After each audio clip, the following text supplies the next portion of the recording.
Welcome everyone, episode 8 in the Slot podcast. It's the best time of the season. You know, we're just about to have all the wildcard matchups, finally playoffs. These games actually mean something. Every single one of them does, you know, not just competing to see who can be the worst team and get the best pick.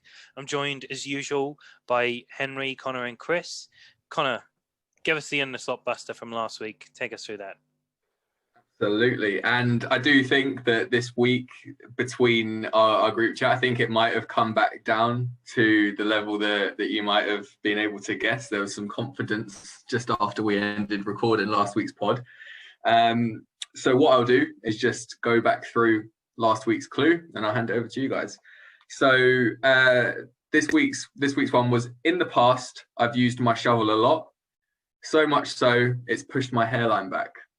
So over to you guys. What were your thoughts? Let me hear this confidence. Yeah, and it's a cryptic clue, isn't it, Conor? And we've got to try and guess which NFL player or personality that relates to, past or present.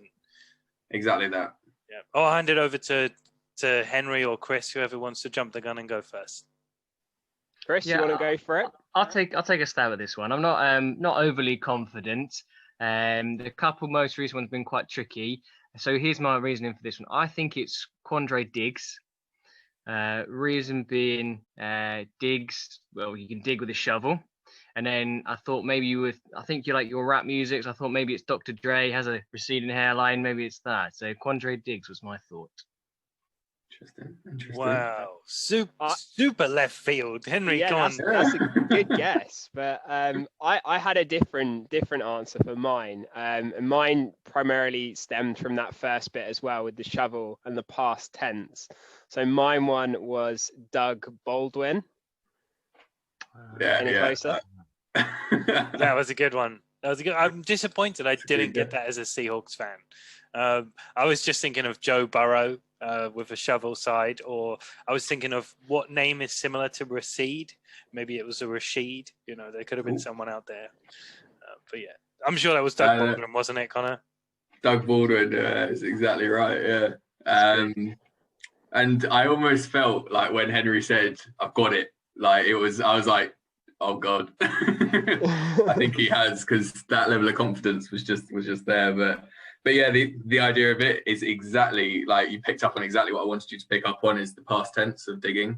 And then Baldwin with the hairline back, it was a loose play on Balding, but it fits, it works. And it worked. And we can say, and I really like, this is the first week we've had a split decision. Like, we've had either you've all got it, we've had you all not get it, and now we've got a nice balance of split between you all. So congratulations, Henry. That is the first time, like I said, we've had someone split. So I think that's time we start a leaderboard with between us three.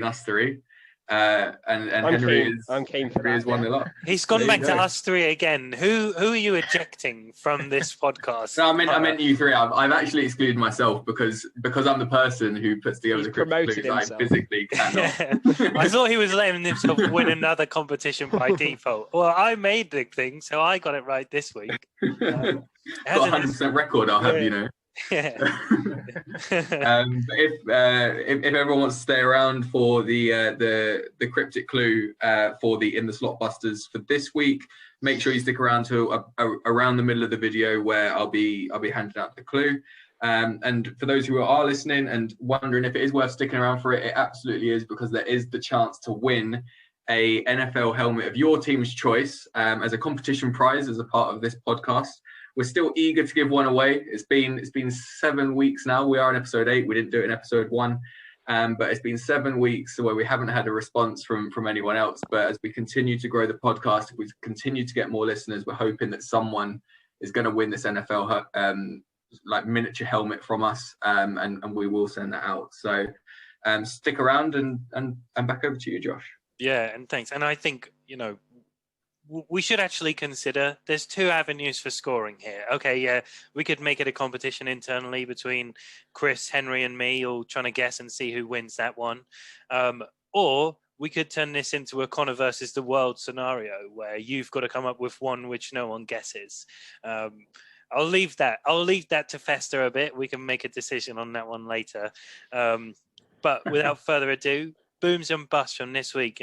Probably not many fantasy leagues were still going on, but we started taking part in a DraftKings league for ourselves. So, probably some people have turned to that. A good chance to make some money on a weekly basis, and you're not limited by drafts. So any booms or busts that stood out for you this week, Chris? Yeah, so a couple of booms, a couple of running backs. Jonathan Taylor versus the Jags, 30 attempts, 253 yards, 2 touchdowns. And Derrick Henry, my man, 250 yards, 2 touchdowns. And then I picked a couple of wide receivers as well. Brandon Cooks versus the Titans, 11 out of 16, 166 yards and 2 touchdowns. And Marvin Jones versus the Vikings, 8 for 11, 180 yards and 2. And I had Kirk Cousins in that DraftKings round this week, and he was a monster with 405 and 3. Yeah, and Marvin Jones, it's contract time for him, so maybe he just earned himself a nice big check coming into free agency. Any booms or busts for you this week, Henry? Yeah, I had a couple. I actually picked out Marvin Jones as well. Really excellent performance from him. They've missed Kenny Golladay all season, but he has shown he can step up at times still. I really liked watching Jerry Jeudy this week. Absolutely roasted the Raiders secondary. He struggled with drops. I think he had the most drops of any player in a game this season. He had 5 drops in a game at one point, but still had a very, very good rookie year in general. Has shown he can consistently create separation, and I think the Broncos feeling pretty good about that first round pick. He had over 100 yards and a touchdown. And then the Ravens rookie running back, J.K. Dobbins, just really cementing his place at the top of that backfield, had 160 yards and 2 touchdowns. He's someone who I picked up in fantasy earlier in the season, but never really had the confidence to play him consistently. Is always a bit in and out of the lineup in terms of carries, but I think heading into the playoffs now, he looks like a really good, strong leader of that backfield, and I think he'll have a lot of success in the coming years with the Ravens as well. Yeah, absolutely. And, for me, there was another Raven who really stood out, and I think he has been indicative of their form. That is Marquise Brown. I think we've seen him come on leaps and bounds, and, I'm looking forward to next season in fantasy. I think he'll be a gem somewhere in the 3rd or 4th round. I think he's suddenly started to find some separation on his routes. Conor, did you want to add anyone? I think to that point, I would have said the same this time last year about Marquise Brown, and then he's been an absolute stinker for me this fantasy season. He has lost me games, and then he finally wants to come alive when I'm out. It's just insane. But so yeah, that's my bust. But I think a good boom is, and it's nice to see, I suppose, is Antonio Brown. It's good to see some performances again. And then the other thing that I wanted to touch on, I've got some screwed faces from people there. Do people not want to see Antonio Brown succeed? It's just a bitter Steelers fan, that's all. The other standout, I know Chris obviously mentioned it, but Derrick Henry to get the season rushing yards, he needed 223, and he absolutely smashed it, and just put himself way out there to solidify him as the best running back in the league. And I don't think you can really argue with that at this point now. Yeah, it seems crazy how that didn't get more hype. I remember when Adrian Peterson, I think he fell sort of 18 yards shy one year, and that was like a month-long saga of him getting closer and closer. Doesn't seem to have happened with Derrick Henry, right? No, it's just kind of happened. They've let it happen, and it's now, let's see. Like they've got the Ravens this week. What's going to happen? That's incredible. So big boom. Yeah, definitely. Yeah, good point. I mean, yeah, Derrick Henry been absolutely incredible this season. So well played to him. It's not that long ago we were talking about in the Slotbusters number 6, last week's one. Conor, why don't you give us the clue for this week? Straight back. I'm going to have to start saying just come back in 5 minutes. Yeah. We're straight to it. Yes, absolutely. So like Josh said, a cryptic clue is given every week to Josh, Henry and Chris, who are on the podcast with me. And then it's also given to all of you who are listening as an option to comment in the YouTube section to let me know what your guesses are about what my cryptic clue for this week will be. So I'll give you the clue. I'll read it out twice, and then I'll give people to I'll give Josh, Henry, and Chris a chance to give some initial thoughts if they have any, and then we'll leave it over to you guys for the remainder of the week. We film our podcasts on a Wednesday, so you have until Wednesday afternoons to be able to get your cryptic clue guess over to us. So here's this week's clue. If you know me, I'm quite literally and figuratively known for my distances, but that's not all.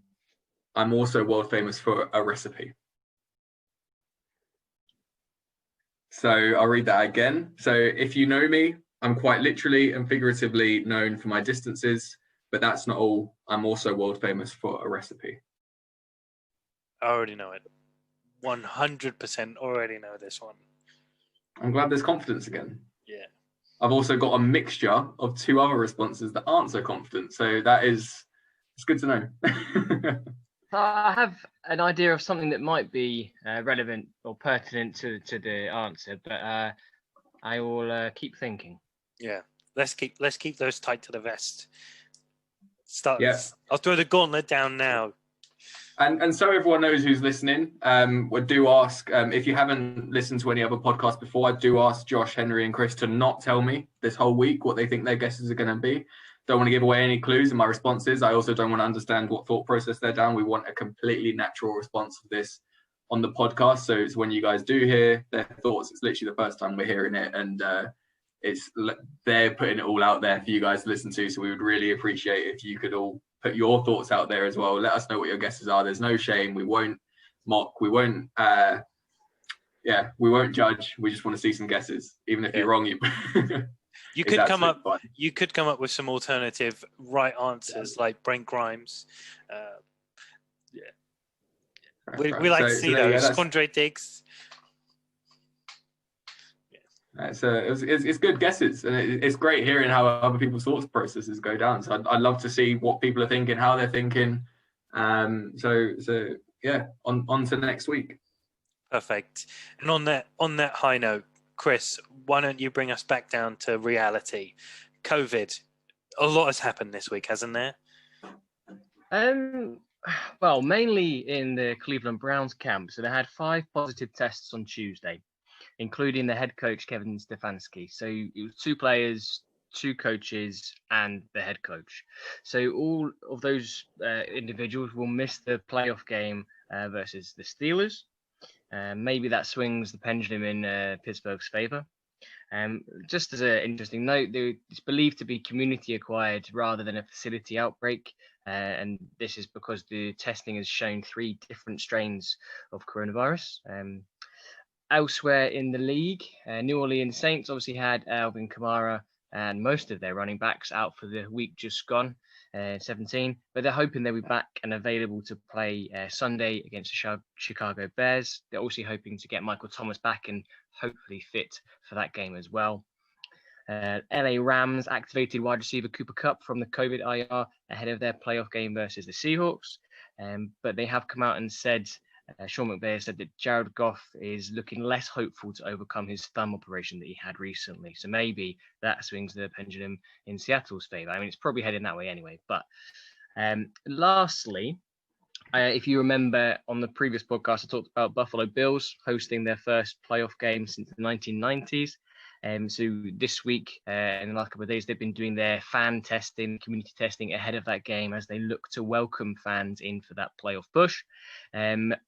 And then also for the Bills, they had a strength and conditioning coach who tested positive, I think yesterday.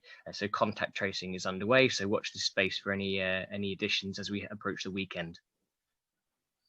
Thanks, Chris. And nice segue onto the Bills, which I know you really wanted to talk about going into this week, Henry, and where they stand in the NFL landscape. Why don't you take us through that? Yeah, so this week I've got a question for you 3 basically, which is, who do you think is the second best team in the league? I think we've widely had a consensus pretty much all season that the Chiefs are the best team in the league. They've got the best chance of winning the Super Bowl. But who has the second best chance of winning the Super Bowl, and who do we like as the second best team in the league? As you said, Josh, I've been, which I would not have guessed at the start of the season, I've been a big Bills fan all year. I think Josh Allen's transformation has been incredible. I'm a big fan of that coaching staff as well, and I think that shows that other people are as well, because Brian Dable has just been getting some head coaching interviews as well as the offensive coordinator of the Bills. So expect him to possibly move on. So really big chance this for the Bills while they still have him. I think this past week showed just how dominant the Bills are. So we had the Dolphins competing for a playoff spot, and almost just in one half, the Bills just absolutely annihilated them. One of the best defenses in the league, defensive player of the year candidates were just brushed aside, and Josh Allen put up points with relative ease. So for me, the Bills are a really dominant force. I'm really, really excited to see Bills Chiefs AFC Championship game. I think that will be what does happen, but let's see. So I'm going to throw it open to you three now. Can you argue a case of who you think's the second best team in the NFL?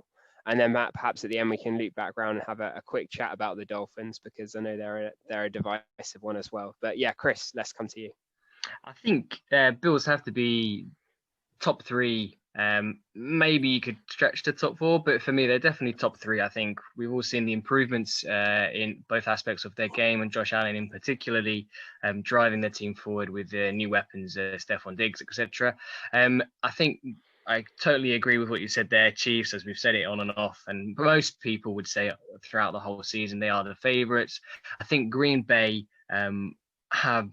they've grown on me. I mean, when we talked about our playoff predictions earlier in this season, I didn't have Green Bay that highly. I think that's when Russell Wilson was still playing really, really well. And Aaron Rodgers has just done it and done it and done it. And he's kind of overlooked most of the season. And then halfway in, people started to realize, oh, yeah, this guy. And I think Green Bay probably the second for me, and then the Bills. Amazing. I mean, I love to hear that. Love to hear that as a Packers fan. And yeah, for me, I'm in this strange situation where Rodgers is actually my MVP. But I think that the Packers would be third for me as well. I agree with a lot of those points there, Chris. Josh, what are your thoughts on that? Yeah, I mean, it's echoing largely. I think this goes back to, the season when the Seahawks won, and it was the Seahawks versus the 49ers, and everyone decided that was the Super Bowl crowning game in waiting. It does feel very much like that will happen in the AFC. I don't think you could necessarily argue against the Bills as the second best team. I've been the slowest probably to come around on them. But I think if you look at them as a team, there aren't the same question marks. KC, definite cream of the crop, should be number one. Bills, I don't think you have any question marks except for Josh Allen. Just, he's got this potential to drop off because we're just all expecting this fairy tale season comes to an end, but that's really all there is. Whereas, you look at the Packers and yeah, you got the MVP Aaron Rodgers, and I couldn't agree more. You can't look past that, but Bakhtiari's now out injured. Massive hit for them. I think with him in contention, I could make a case for Green Bay, but without him, I think Bills are better. Saints, yeah, there's something about them. There's something about Saints for the playoffs that I feel, but Drew Brees, he's always going to have the question marks. And then the Seahawks, that you could make a case for the potential of those three teams. They could be there. I could see them beating the Bills. I could see them in some world beating the Chiefs. 10% chance, probably 1 in 10 they win that. The Seahawks are the biggest question mark. They've got such potential. Jamal Adams, hopefully he's not injured significantly, and he will be playing and making a part in the playoffs, and he will play against the Rams. That's my hope, at least as a Seahawks fan. And the offense, something's not clicking and something has to. But for me, that's Chris Carson. They've been so safe with him the past few weeks because they have to be, because he is injury prone. If Chris Carson doesn't get injured, then he will carry that team, and suddenly everything will open up in a passing game. Tyler Lockett has looked incredible recently again. DK Metcalf has been quiet, which means he's poised to have a massive uptick, in my opinion. But a lot of things need to go right for the Seahawks, and I don't think you could make a case for them as anything more than the fourth best team in the NFL at this point. Yeah, I mean, in terms of the Seahawks, I've been really surprised by that offense the last month and how much they've struggled. With those pieces that you mentioned, I mean, particularly Wilson, Lockett, and Metcalf, like, how is that not an explosive top 5 offense? It does seem very strange, but maybe you're right, Josh. Maybe they have been throttling back. Maybe they will unleash in the playoffs. I know they're, Russ is typically been excellent in the playoffs and often performs his best stuff there, saves it for that. But yeah, interesting points there. Conor, what do you think in terms of, is there anyone that you like other than the Chiefs? Yeah, I think I completely echo everyone else about the Bills. You can't really question that. I think it's really interesting to what Josh said about Josh Allen as well, is that you're expecting it to be this fairy tale season that everyone wants it to be. But also at the same time, why not? Why couldn't it be? There's that question mark around him because he has come to be a fairy tale season team player that's done this massive change and been the key influence in this massive change. But I can't see why he couldn't go on to do it. And I think with the matchup against the Colts this week, there's not a lot in their way to progress. I do think they will go through, and I don't see why their form can continue. And is there a question mark about people's confidence in him? But that could be a lot that's unproven. Is he about to prove it? I think it could be really interesting to see. And I think just as a point of difference as well from what you guys have been saying about the Packers and the Seahawks, I think there's one team that we haven't really mentioned that are driving form at the moment, and it's Ravens. They are there. They turned that season around. They've been amazing. Whether they're the second best team in the NFL, let's wait and see. I think the reason they're not in that conversation at the moment is because of the collapse last year, because of their poor start to the season. But they're in form. They're playing so well. Are they going to turn around and actually do it this year? Can they go on and convert? Yeah. And I think your point about Buffalo versus Indy, Conor, is a good one. I think that's, although the defense against Josh Allen, perhaps it wouldn't be what Josh Allen would pick as a matchup. I actually think Allen's probably got the room to make a mistake or two in that game. I can't see Phillip Rivers putting up 40 points, particularly with that awful second half against the Steelers, where I think they didn't put any points up after half time. I think Allen's got a bit of room there, a bit of freedom to make a mistake if necessary and still get that job done. And I think you're absolutely right. I think we've said this previously, but the game of the week has to be Titans-Ravens. Two really exciting lots of exciting offensive playmakers. I'm looking forward to that one, and I think that'll be one of the harder games to pick of the weekend for sure. The one thing I just wanted to circle back around to there is we've talked about the Bills a lot there. Is their matchup this past week against the Dolphins, and that huge sort of blowout win that they had. How much do you read into that going into the playoffs? Clearly, if anyone had more motivation to win that, it's the Dolphins, right? Everything's on the line there. How much do you read into the Dolphins having a must-win game and coming nowhere near to it? Or how much do you read into the Bills not needing to win and yet still doing so well in that? Josh, any thoughts on either of those? Yeah, I don't think it's the worst thing in the world. From me, what I want to see, and it's easy to say this in hindsight, but if you don't have a genuine chance of winning a Super Bowl, if you're in the AFC and you're with the Bills and the Chiefs, and you can't beat the Bills to get into the playoffs, then that's not the worst thing for the team. They now have an opportunity to really go on, push on, and become a better team next season. They did so much this season anyway. I already said last week I didn't see any way they were going to win that game. The only way they were going to make the playoffs was if Tennessee or Indianapolis lost. Neither of them did, as expected as well. The Browns potentially could have too, but Steelers were playing a second team. I don't see it as the worst thing in the world. And yeah, I mean, like you proved, defense isn't the thing anymore, and that's Florida's strength, and it carried them this far. And they've got great a great foundation to build on. But, now they've really got to ask themselves a tough question. If they picked up, Justin Herbert rather than Tua, and now they've got the opportunity at that style again. If they pick that up, are they suddenly a playoff team? And are they suddenly a completely different animal? And yes, 100% they are. And 100% if I'm the Dolphins, I'm not even considering Jamar Chase. I'm not even considering an offensive line talent.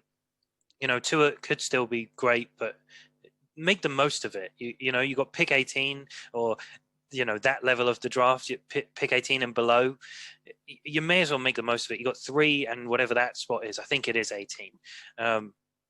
Go get 2 franchise altering players. Go really change your team, and they can do that right now. Yeah, definitely, Josh. And I think there will be a lot of questions about Tua in that performance. I mean, I don't think there's any doubt we would have seen Fitzpatrick if he was available. I'm sure he would have come in at halftime or even sooner, as he did to bail them out previous weeks. But without that, it looked really, really grim with Tua in there. So some serious questions about what to do with those draft picks. I'd love to see a quarterback go there. I think that'd be really exciting. Chris, what are your thoughts on that game? Do you think that shows the Bills' dominance, or more to do with how far away the Dolphins are with Tua? I think as a combination. I think Josh made really good points there. It's something we've discussed on previous episodes about Tua, and maybe he's not all he's hyped up to be. But in terms of the Bills not resting their players, I know Josh Allen was a few yards, I think it was like 40 yards away from breaking the Bills passing record, I think, and obviously set a Bills touchdown record maybe as well. So I think they were initially keeping him in, and I think there's a lot to be said in terms of a hot streak or playing well and keeping that momentum into the playoff. Certainly if you're playing against the tougher teams. So if you look, they're going to play the Colts, who are a good side. Hopefully then they'll play the Steelers, who I think in my head are a good side. And then they'll probably play the Chiefs, who we all know are a very good side. So I think that a lot could be said to keep up momentum and people playing on a hot streak like Josh Allen and Stephon Diggs and the rest of the team. Yeah, that's a great point, Chris. I think it's really interesting. The fact that Josh Allen will play back-to-back, will play games against Miami and then the Colts defense. Patrick Mahomes didn't play at all this week and then has a bye. So Mahomes hasn't played for like half a month, and Allen's played back-to-back great defenses. It'll be interesting to see. People have this debate every year about if you go in undercooked to the playoffs. So this will be a good test of it. Last thing I wanted to touch on, Josh, you mentioned Bakhtiari out for the Packers. For me, that's our 3rd most valuable player. And it goes Rodgers, Devontae Adams, and then Bakhtiari is absolutely right up there as our most key players. When we missed it, when he was out against the Bucks, we looked dreadful, absolutely dreadful. So my question to you guys is, maybe of your own teams, who's an underrated player that you think if you lost, it has a big impact? Because I don't think most people, probably until a year or 2 ago, maybe not even heard of Bakhtiari, or maybe not even considered him as sort of a Pro Bowl level player. He's now got paid. He's now, I think, the top, or at the time, he was the top paid offensive lineman in the league. So, Josh, you've got Jamal Adams out at the moment. Chris, Steelers have had injuries plenty. Conor, obviously, you've had Dak out this year as a more high profile one. But any of you got any suggestions about players who, if you don't support the team, you might not know how valuable they are to your team? Yeah, for me, like, you can easily pick the ones that are right now out. You already talked about Jamal Adams, but I think there's 2 really key ones which people don't know about. Chris Carson, I already talked about him. He is vital to the way that offense runs and how Brian Schottenheimer runs the offense, and sets up Russell Wilson to make his great plays, play action. I mean, he did an incredible play action off a fake pitch run, which set up a massive play this past weekend. And the other one, probably you guys wouldn't have even considered it, is Jordan Brooks. He is our 1st round pick from this season. Places currently the 3rd linebacker. Seattle probably run the most 3 linebacker sets of any team in the NFL, I would estimate. And Jordan Brooks, time and time again, makes huge plays in the run, in the pass game. key third down stops, fourth down stops. Always comes up big in the red zone. For me, he's one of my favorite players at the moment on the Seahawks. Interesting. Great point. And much criticized draft pick as well, wasn't it? A lot of people were saying, third round talent or whatever. So yeah, especially because Patrick Queen was available and, yeah, big name linebackers. So yeah, nice to see him panning out. Yeah. Conor, did you have anyone either from the Cowboys or anywhere else? Like who do you think the Cowboys couldn't go without, but people might not realize? I think probably a more obvious one would be Sean Lee. Like he's been a big miss like every season when he gets injured again, and I think he's got a big impact behind the scenes with the team a little bit more as he gets older, as he gets more and more even more injury prone. Then he still has a big impact, but I like staying in line like within the linebacker position. I do think Van Der Esch as well is a potential big miss in that defense, because when he did come into the team in his rookie season, he got injured right at the end, I believe. He was a huge impact to the energy that he brought, the pressure that he provided. So although he's not Sean Lee and he's not the best linebacker in the team, I think with the impact that he had, he's potentially a bigger miss. But there's a lot to say about this Cowboys team and who they've missed and players that we've no longer got that create the impact that they used to for our key players. So it's more of a bigger rebuild story than it is who's our key player that we're missing. Yeah, sure. You need to find some players that you could then miss at this point. Exactly. Yeah. Yeah. Chris, what about you? I'll come to you. I think I talked previously about missing Bud Dupree. He lost into an ACL, and that kind of was when the defensive frailties without those big name players started to turn, and that's when the Steelers started to lose a couple games. Outside of that, obviously we've got some obvious candidates, Big Ben, and we know what the offense has looked without him. TJ Watt, again, you take a big key defensive player out, and that really makes everything a lot harder. I think also David DeCastro, one of the right guards, he's been in the Steelers lines for as long as I can remember, certainly, and he's always ever present. He's just such a big unit and such a big part of the locker room as well. And I think if either him or maybe even Maurkice Pouncey, the center, if they were to go down, that would be a real struggle for our already struggling run game. Yeah, great shouts there, Chris. I mean, Bud Dupree as well. That I think that just makes TJ Watt's sack leading season all the more impressive. I'd completely forgotten about that serious injury actually. So that's a great point. That's great to hear a bit about all of our teams individually. If you are listening and you've got a player that you think is really undervalued on your team, or you think that you would really struggle without that player, drop us a comment. We'd love to hear it, and we'll pick it up next week to have a chat. Thanks, Henry. Yeah, it's great topic. Definitely a lot of food for thought. One final mention before we move on to sort of some more of the stalwarts of this pod. Joe Judge, the New York Giants head coach, had an interview, and he was absolutely raving about a division rival, Philadelphia Eagles, deciding to bench Jalen Hurts. It lost them a chance at the playoffs. Obviously, the football team went on to win that game. You've got to look at it and think, the Giants are picking number 11 now. They would have been picking number 19, almost certainly, if they'd won that game. Would they have won anything? Does playoff experience for one game equate to eight spots different within the draft? Henry, for you, what do you think? Do you think that was a fair reaction? I think it shows how much it meant to him to make the playoffs, which is good. I think I don't honestly think he has too much of a leg to stand on in terms of having a go at another coach's coaching decisions. I do understand that Philadelphia benching their starter and effectively doing a very obvious tank, like on a Jets level tank of putting in a backup when they had a real chance of winning a game.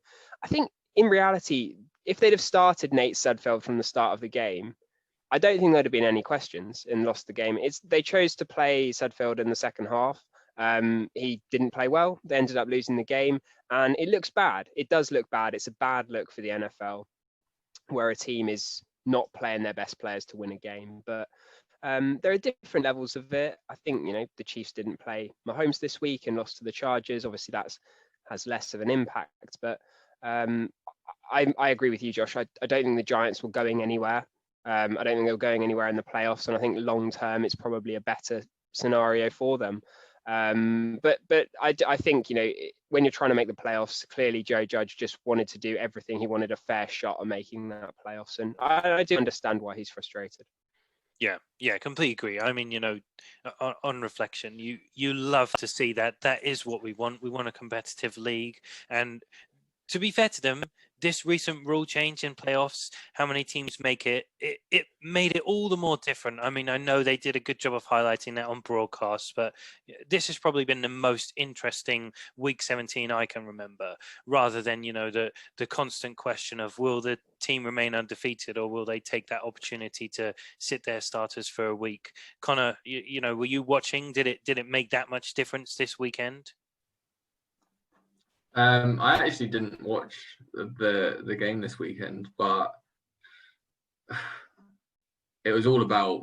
I mean, you wanted playoffs. Everyone wants playoffs. Everyone wants success. Everyone wants that side of it. Like, you don't play competitively. You're not an elite athlete or an elite coaching staff to lose games. Whatever conspiracies may be around it, but they would all have wanted to make it. But I do think it does make a significant difference for this year. Like, having missed out on the playoffs, as a Cowboys fan now, much happier to be in probably a slightly better draft spot. I'm not sure what impact it would have had if we would have won, where we would have fallen to. But obviously the Eagles are a good shout in that direction as well as where they ended up being. But I've always got my gripes about it as well, because we could have been 5-6 if we hadn't decided that the end of the season, when it was all gone and past us, that we decided that was the right time to start winning games. But like I said, you aren't elite performers if you don't want to win. Yeah, and let me reverse phrase the question to you then, Chris. Okay, one thing which it's brought us is more competitive end to the season, but it's also brought us 2 more playoff games. Is that something which you're looking forward to as a fan? I mean, if it had been the Eagles or the Cowboys, definitely not. Because it's the football team, we've been singing their praises on and off through the season since we started. So I think that's probably the one team we would have accepted coming through from the NFC East. In my opinion, I don't think they will get very far. So you have to weigh up, have the other teams really missed out on much? They're going to come up against Tampa, who are a very good team. We know that. And you have to weigh up the pros and cons of winning and breeding that winning mentality. Now, yes, we've made the playoffs, and then we obviously lost to a stronger team. Or do we perhaps do what the Eagles have done and not go for that and try and get a better draft pick to improve for next year? Yeah, good point. And I mean, Henry, when I initially posed the question, I wasn't thinking down those lines, but yeah, great point. You get to play one more in a season, think of a playoff game, but I was thinking more now the wild card round, we've got 6 games to watch as a fan. That's huge for us at this time. It couldn't be better, really, right? Yeah, definitely. I mean, playoff time is the best time to be a fan of the NFL. I think it's definitely the games that I look forward to the most. I think there will be some people who are slightly hesitant about having that extra playoff team, because it does inevitably lower the standard of the average team in the playoffs. Arguably this Bears team should not be near a playoffs led by Trubisky with that offense, and you could make the same argument about that Browns team potentially as well.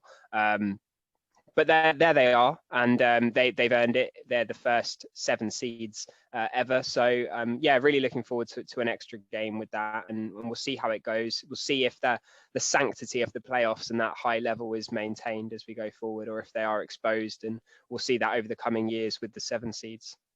Yeah, Yeah, absolutely. Shades of deja vu there, belittling Bears and Browns quarterbacks. It's nice to come back to where our roots are on this pod.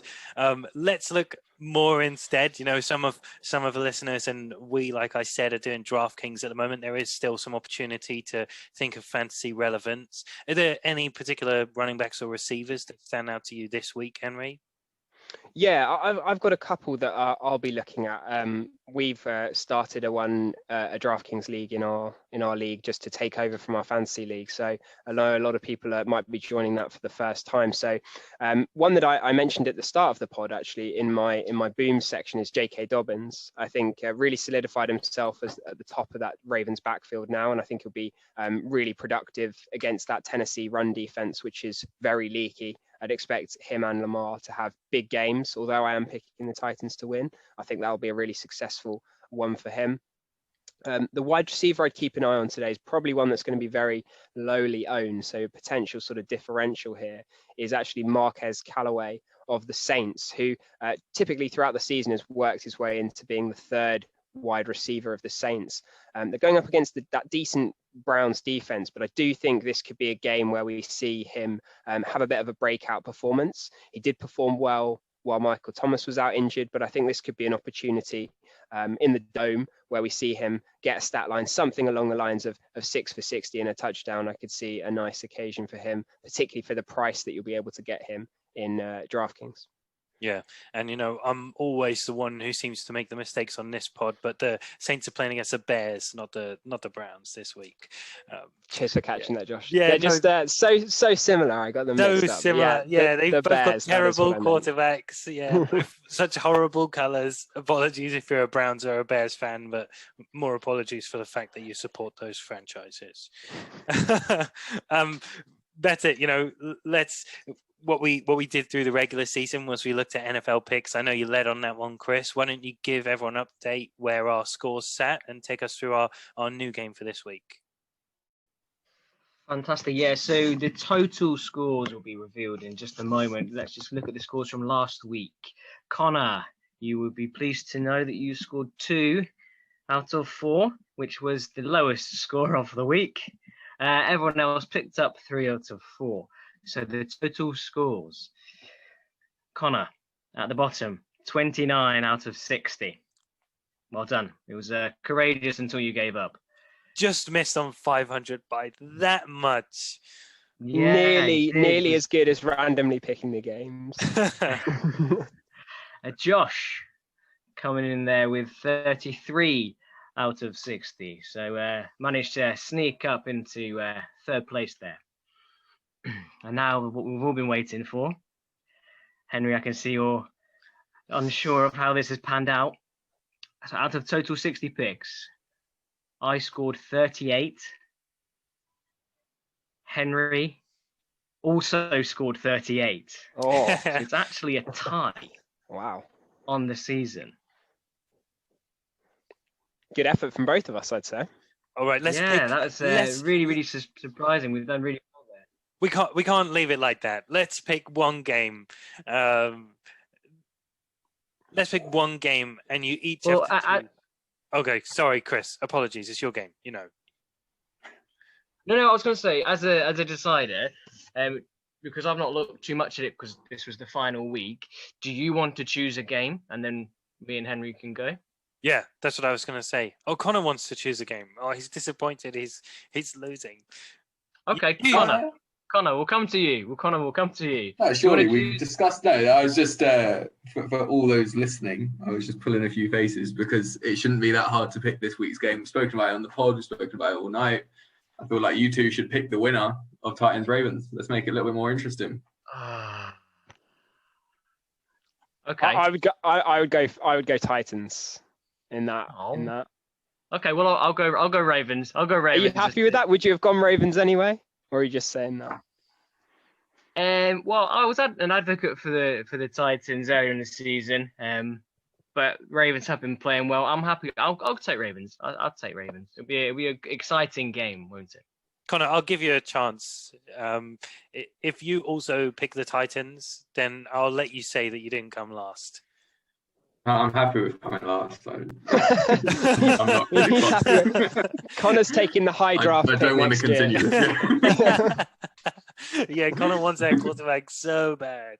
Okay, well, we'll see. We'll see who comes out on top of our prediction there. That'll be really interesting, as we've talked about. Good mention, Conor. Where thank you for that. So as we move now into the playoffs, we're going to try and mix it up a little bit. So we're going to look at some dark horses who we may think may cause a little bit of an upset, maybe go a little bit deeper than we would have thought. So a little game. I've picked 4 pieces of fruit, and I want each of you to just choose one of the pieces of fruit, and each of those relates to a number. Okay, so obviously we 1, 2, 3, or 4, and then that just allocates to which number you pick. And we're going to pick. Is it 2 teams, Josh? You were saying it's going to be slightly different. We're only allowed to pick a team that is ranked 4th or lower, so it's the 4th seed or lower in the divisions. Now, because of the strength of how those work, if you pick the 4th or 5th seed in a division, you can only pick 1. If you pick the 6th or 7th seed, you can pick 2. They don't have to be limited to the same division. You could pick 1 from the AFC, 1 from the NFC. The only slight difference is in the NFC, we all agreed the Washington football team is, for all intents and purposes, the 12th seed. So they have been bumped all the way down, and the Rams are up in that 1 pick only category. So if you pick the Rams, Bucks, Titans, or Ravens to have a deeper playoff run, a dark horse run, you can only pick 1 of those. If you pick the football team, the Bears, the Browns, or the Colts, you can pick 2. Got it.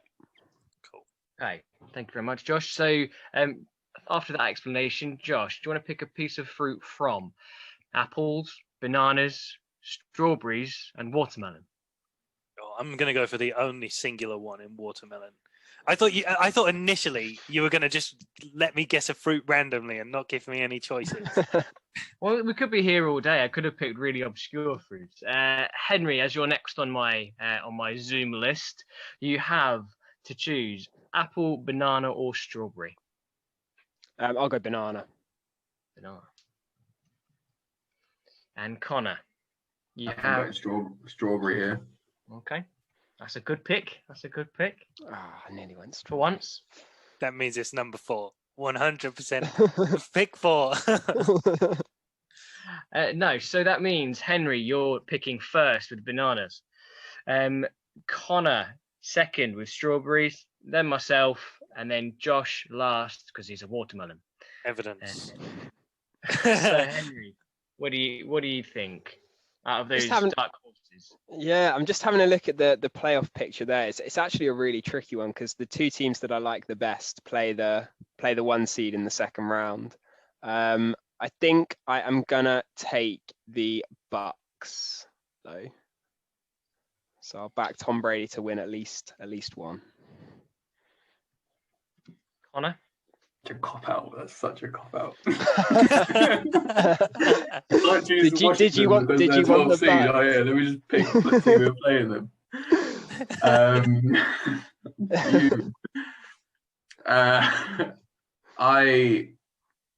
I'm gonna go Ravens. Strong team. I'm gonna mix it up a bit. I'm gonna go with the Colts. I know we're a big fan of the Bills. I'm gonna put that out there as a potential dark horse. And then I'm also gonna take the Bears playing against the New Orleans Saints. Why not be a bit adventurous? Josh, what are your thoughts? Yeah, I can see you're pulling a face there. I feel robbed. Watermelon is the best fruit. Let's all that debate. I've been absolutely shafted here. I don't want to pick the Titans. I thought someone else would pick that one for me, and I don't want to be picking these Browns. But now my choice is I pick the Titans or I take the football team and the Browns. And what? Well, you've got the Rams. You've got the Rams against the Seahawks. Well, to be honest, I was going to pick the Rams. But actually, I was hoping I could pick the Colts and the football team. That was going to be my sneaky outside bet. So I will go against everything and every part of my body, and I will pick Baker Mayfield and the Cleveland Browns, and I will pick Alex Smith and the Washington football team. Love it. Love it. We'll see how we do with those dark horse predictions. I'm quite confident in that, I think.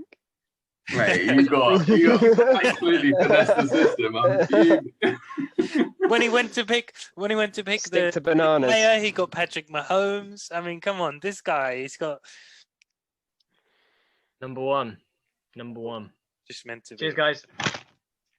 Thanks. Well, Connor, why don't you leave us on the In the Slot Busters for this week, game week 7? Remind us. Absolutely. So, as you will have heard earlier in the podcast, I read out this week's cryptic clue that you'll have all of this week to guess until about 8 p.m. next Wednesday. And that will be free for anyone to comment in our YouTube section. The comments are open. And do feel free to put in any guesses, right or wrong. Who knows? We just want to hear your thought process. So the cryptic clue for this week is, if you know me, I'm quite literally and figuratively known for my distances, but that's not all. I'm also known for a world famous recipe. So I'll leave you with that. Get guessing. Make sure you do subscribe to us on YouTube if you are enjoying the podcasts. There's plenty more to come. We do them weekly. We are going to continue them throughout the playoffs, in postseason, in the build up to the draft. So there's plenty to stick around for. We're not just stopping for the regular season. And also make sure if you do want to, we are quite active on our Facebook and Twitters as well. So do make sure you follow us on our socials as well. Thanks, Connor. Yeah, as I said, pretty sure I got this one. Henry's looking a little bit confident over there. Looking forward to seeing what the conclusion is next week. Thanks for joining us once again. Look forward to seeing you next week.